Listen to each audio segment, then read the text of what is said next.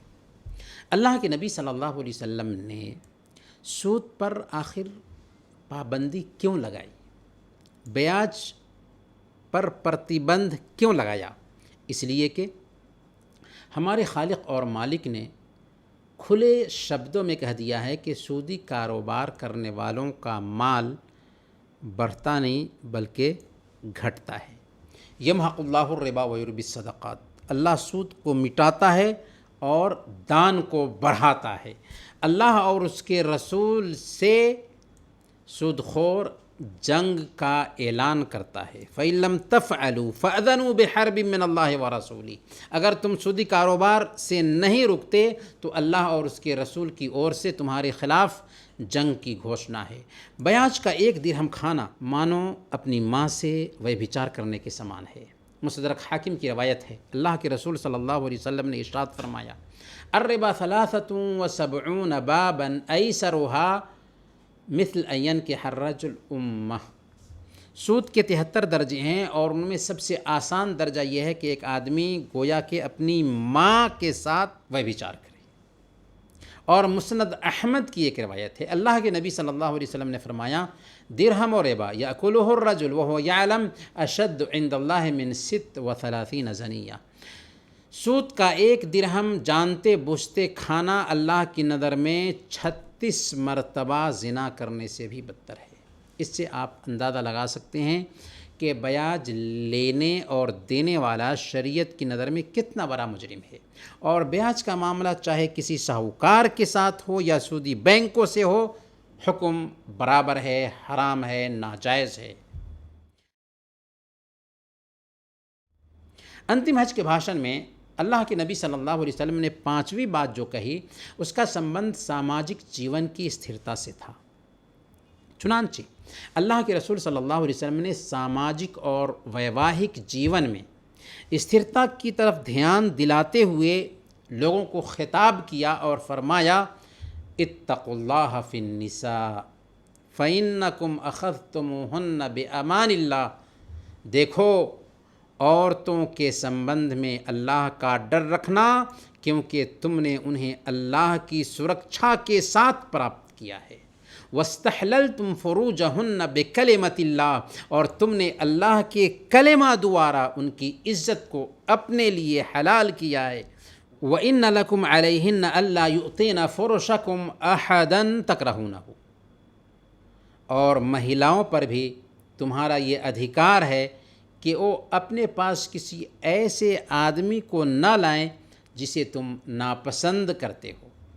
فَإِن فَعَلْنَ ذَلِكَ فَاضْرِبُوهُنَّ ضَرْبًا غَيْرَ مُبَرِّحٍ، وشواس گھات نہ کریں، کوئی اشلیلتا کا کام نہ کریں۔ اگر ایسا کرتی ہیں تو اللہ کی طرف سے تمہیں انومتی ہے کہ انہیں معمولی جسمانی سزا دو تاکہ وہ باز آ جائیں۔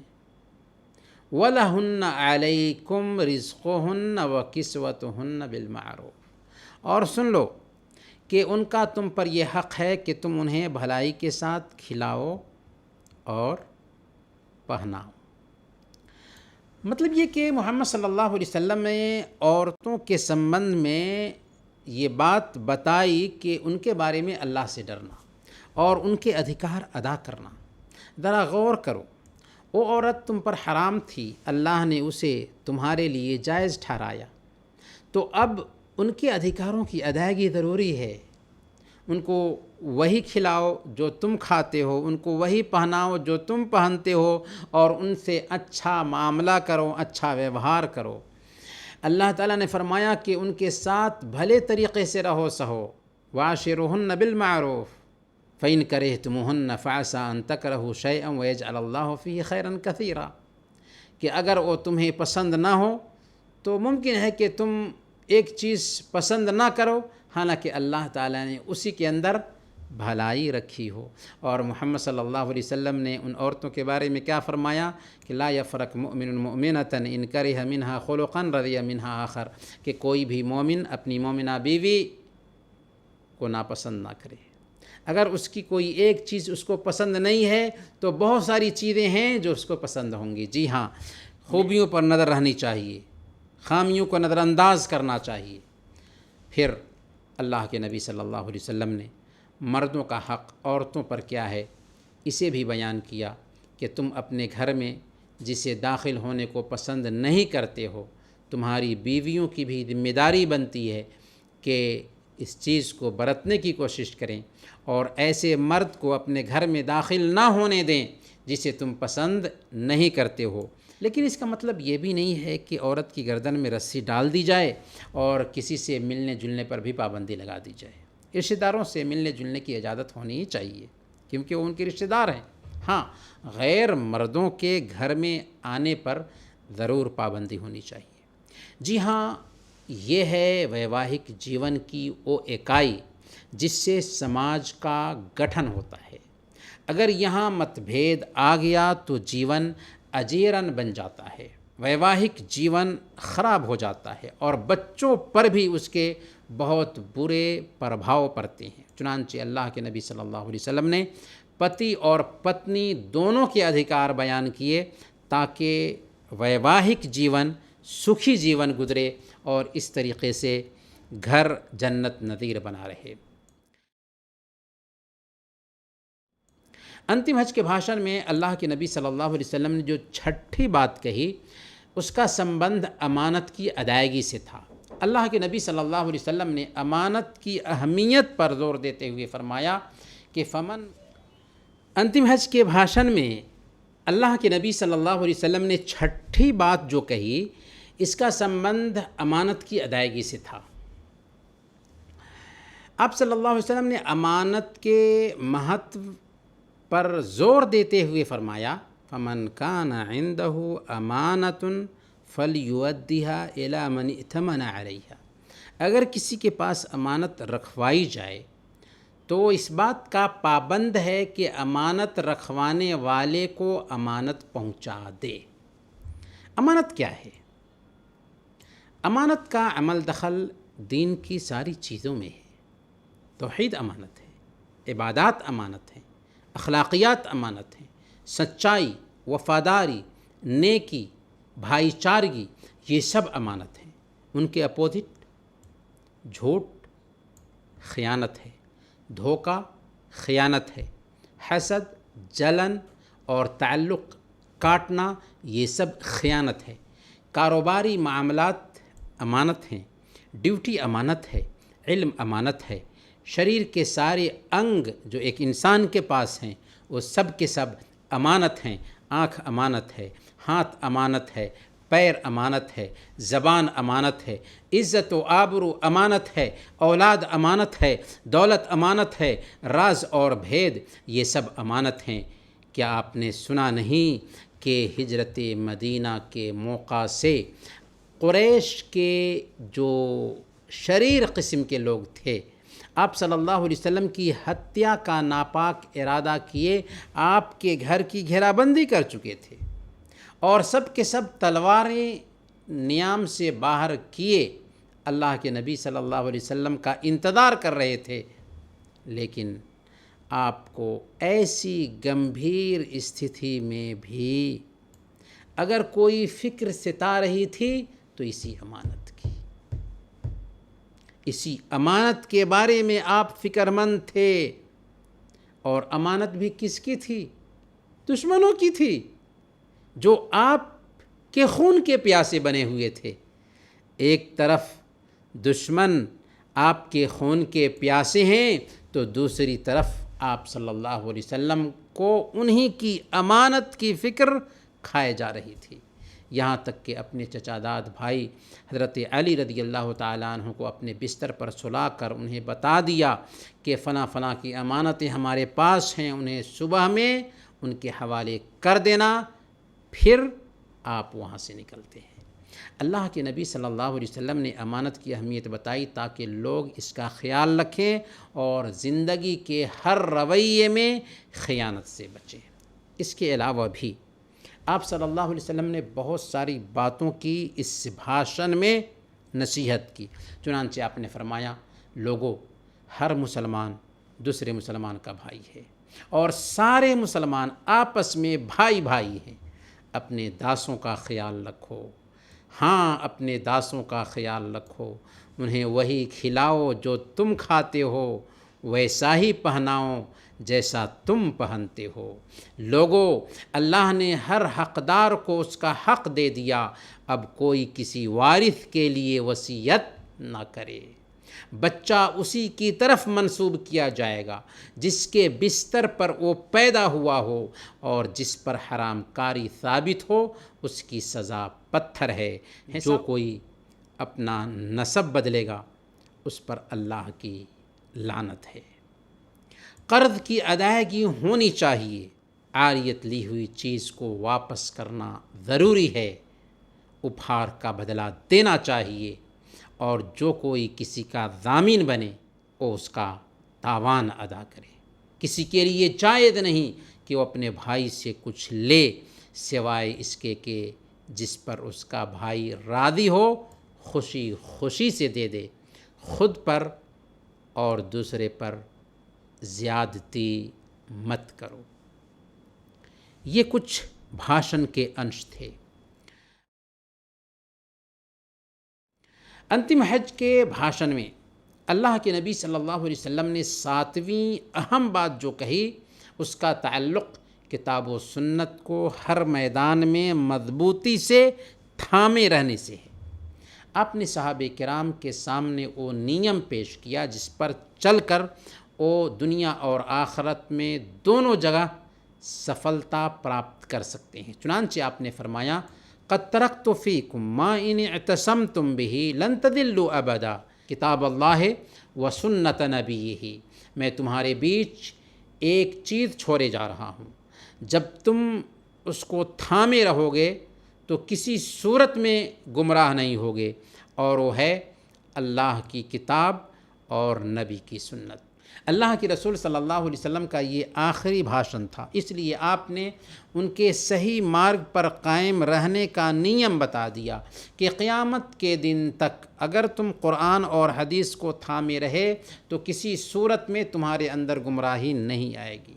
اب آپ پوچھ سکتے ہیں کہ مسلمانوں میں اتنے سارے جو فرقے پائے جاتے ہیں،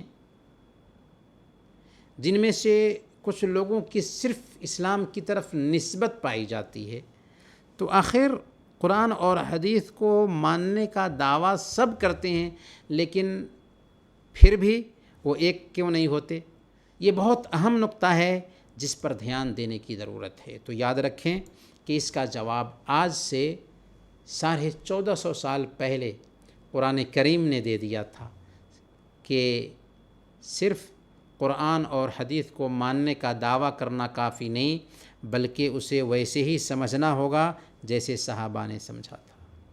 سورۃ البقرہ آیت نمبر 137، فَإِنْ آمَنُوا بِمِثْلِ مَا آمَنْتُمْ بِهِ فَقَدِ اهْتَدَوْا، اگر وہ ویسے ہی ایمان لائے جیسے تم ایمان لائے ہو تو ہدایت پر رہیں گے، وَإِن تَوَلَّوْا فَإِنَّمَا هُمْ فِي شِقَاقٍ، اور اگر وہ اس سے اعراض کریں گے، منہ موڑیں گے، تو وہ اختلاف میں پڑے رہیں گے۔ بات بالکل واضح ہے کہ اگر ہم جماعت بندی اور گروہ بندی کو ختم کرنا چاہتے ہیں تو ہمیں قرآن اور حدیث کو ویسے ہی سمجھنا ہوگا جیسے صحابہ نے سمجھا تھا۔ جی ہاں، معیار کامیابی کے لیے صحابہ کرام ہیں۔ اگر ہم نے اپنی سمجھ سے، اپنی رائے سے قرآن اور حدیث کو سمجھنے کی کوشش کی تو ہمارے اندر ایکتا نہیں آ سکتی۔ آج قرآن سرکشت ہے، اللہ کے نبی صلی اللہ علیہ وسلم کی پرمانت احادیث سرکشت ہیں۔ ان دونوں کو صحابہ کرام نے جیسے سمجھا تھا ویسے ہی سمجھنا ہوگا۔ اگر ہم ایسا کریں گے تو ہمارے سارے مت بھید ختم ہو جائیں گے اور سارے مسلمان ایک ہو جائیں گے۔